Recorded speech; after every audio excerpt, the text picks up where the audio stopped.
Frank Warren versus Eddie Hearn. Queensberry versus Matchroom. 5 high-level competitive fights. This is his opportunity to show that he is one of those top dogs. He's a silent killer. He's not one of these guys that's going to garner a lot of attention with his mouth. It's do or die. I don't know whether or not I'm ready to die. He's a big man that fights like a big man. He has a big right hand. This is one of the biggest cards in boxing history. Some huge fight cards coming your way on DAZN in the next couple of months. None bigger, though, than the fight card that will happen June 1st live on DAZN from Riyadh, Saudi Arabia. Is 5 versus 5. Queensberry versus Matchroom. Eddie Hearn versus Frank Warren. And we've assembled the Brains Trust here to talk about this fight card. Chris, I want to start with you. I always probably get overexcited when I see some of these fight cards in Saudi. I think you shut me down a couple of times and I said, this is the greatest fight card ever. Where is this fight card in recent memory when you look at the main event and then the fighters below? Yeah, usually your hyperbole bothers me. Sometimes.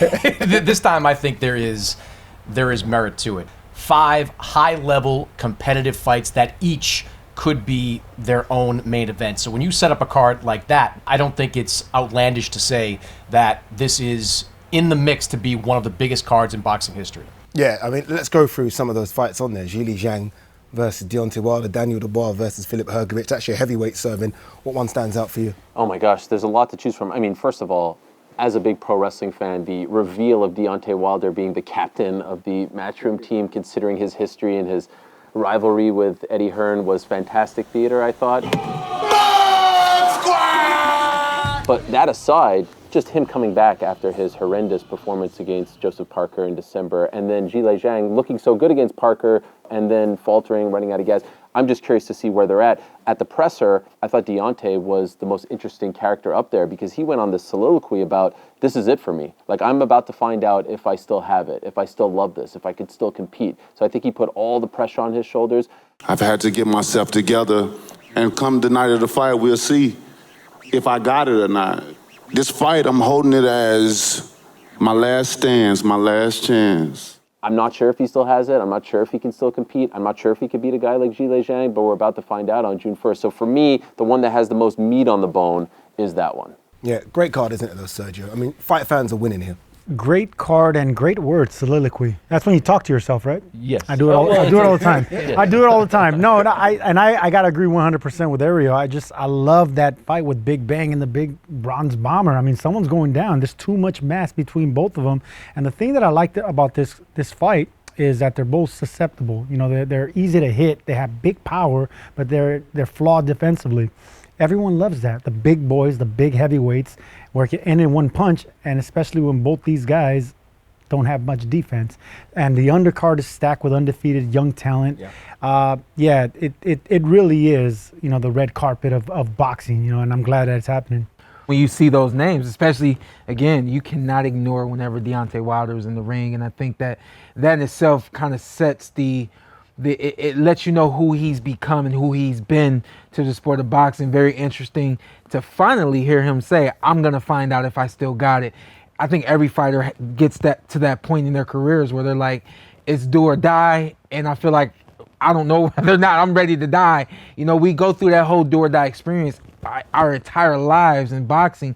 But once you get to that point where you start looking at the die factor, that's when it's time to hang it up. My pick for fight of the night, if you like, on this card, and it's hard to pick one because there's so many, is your former division, 154 pounds, Hamza Shiraz versus Ammo Williams. Both guys on the cusp of a world title shot. I think it's a risky fight for both of them young, different styles. Both undefeated. Both undefeated as well, so as they say, someone's always got to go. Who do you like in that one? You know, I like the way they've been bringing up Ammo Williams. I like his power. He's also susceptible defensively, but I think he's fixed those things. He got mad at me one time after They all get mad at you. They all get mad at me because I call it like it is. But 2 fights later, he came up to me and he actually said, thank you, you know, because I've been working on my flaws. And without a fighter reflecting on his flaws, he's not going to change. And Ammo Williams has tried to change and been a little bit more defensive and keeping that chin down. He has the power, but that's not going to be enough on the elite level. And we're going to find out, because when you're dealing with another undefeated fighter, you know, they don't want to let go of that O. So Ammo better be sharp. You know, he better be sharp in this fight, because this undercard is going to be all eyes on them. And this is a fight that can actually bring him out into from prospect to, you know, future champion. It's a good mix of sort of veterans. Again, Zhang Wilder there. It's also a good mix of young fighters as well. America's always trying to find a new star, right? And Raymond Ford could be that guy, right? He speaks well, he fights well, he takes on Nick Bull.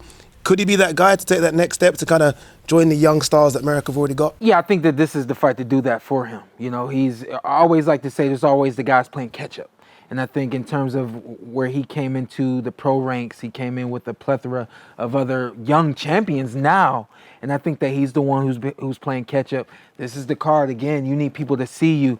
If it wasn't for this card, people aren't paying to see him right now. He just hasn't been given the platform to create a name for himself. But what you do is, being a young fighter, you take advantage of the fact that you're going before the hot names, and you stake your claim that, hey, I'm next. And I think he gets it done on fight night. Yeah, it's a great clash of styles, too. I mean, if that fight with Ray Vargas was a 15-round fight, Nick Ball would have won, right? Like, Ray controlled the first half, and Nick just came on and was relentless with his pressure in the second half. Raymond Ford won his last fight by knockout, but he is far more boxer than brawler, right? Like, he is going to try to box more in this fight. And Nick Ball is going to be on him from moment one. So I think that the style matchup is great. And again, I think the fact that this fight's in Saudi Arabia matters, because Raymond Ford was not staying at 126 for any longer. Raymond Ford has to nearly kill himself to get down the 126-pound minimum. But because the money is so great to take this fight against Nick Ball, he's sticking around one more time, defending his title,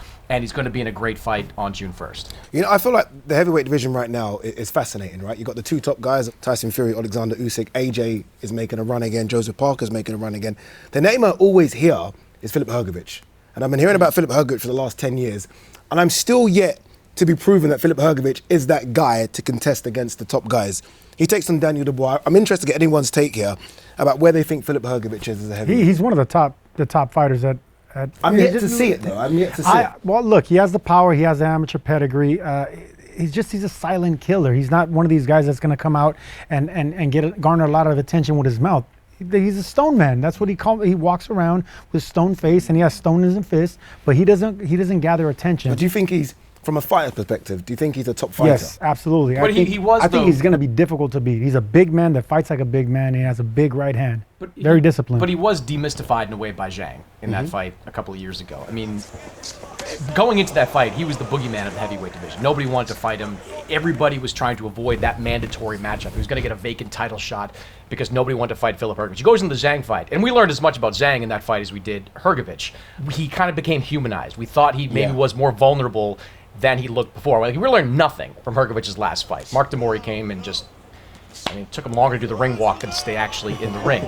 But Hrgović, I think, is someone that can be beaten. That's why I think this Dubois fight is very interesting, because Dubois really got his mojo back against Jarrell Miller, really showed something, dug deep, took shots and came back from them against Jarrell Miller. That's why I think this is going to be a really competitive fight. And I would say that there have been a lot of big winners as a result of the Saudi influence in boxing. I think you can make a case that Hrgović is one of the biggest losers, because if we're in a previous era of heavyweight boxing where mandatories are being enforced and whatnot, he maybe has had a big fight already, and he keeps getting pushed to the side. Like when Deontay Wilder lost in December and AJ won, a lot of people thought, oh, maybe it'll be AJ versus Hrgović. And then here comes Francis Ngannou. In a previous era, there is no Francis Ngannou fight, right? And so I think for him, this is the big fight that hopefully maybe gets him the AJ fight, because let's be honest, Usyk Fury are probably going to do it twice.